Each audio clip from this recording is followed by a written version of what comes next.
கர்த்தர் தாம் செய்ய போகிறதை நிச்சயம் தம்முடைய ஊழியக்காரர்களுக்கு வெளிப்படுத்துவார்.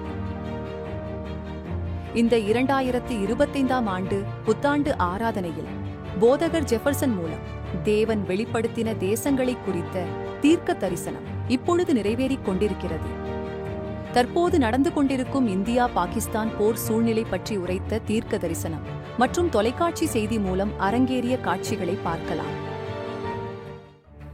இதுவரைக்கும் போரில் இல்லாத அநேக தேசங்கள் இந்த ஆண்டு போரின் முனைக்கு வந்து நிற்கும் என்று கர்த்தருடைய ஆவியானவர் சொல்லியிருக்கிறார். பாகிஸ்தான் ராணுவம் 6வது நாளாக இந்திய எல்லையில் அத்துமீறி துப்பாக்கி சூடு நடத்திய நிலையில் இந்திய ராணுவம் அதற்கு பதிலடி கொடுத்து வருகிறது.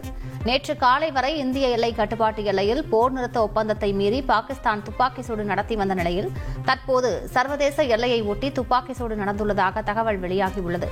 ஜம்மு காஷ்மீரின் நௌஷேரா, சுந்தர்பானி மற்றும் அக்னூர் பகுதிகளில் பாகிஸ்தான் ராணுவத்தின் துப்பாக்கி சூட்டிற்கு இந்திய ராணுவம் தக்க பதிலடி கொடுத்து வருகிறது.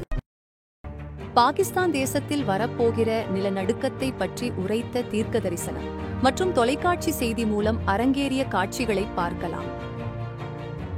பாகிஸ்தான்ல இதுவரைக்கும் கண்டிராத மகா பெரிய உலகத்தை குலுக்குகிற ஒரு பயங்கரமான நிலநடுக்கம் உண்டாகும் என்று கர்த்தர் சொல்லியிருக்கிறார்.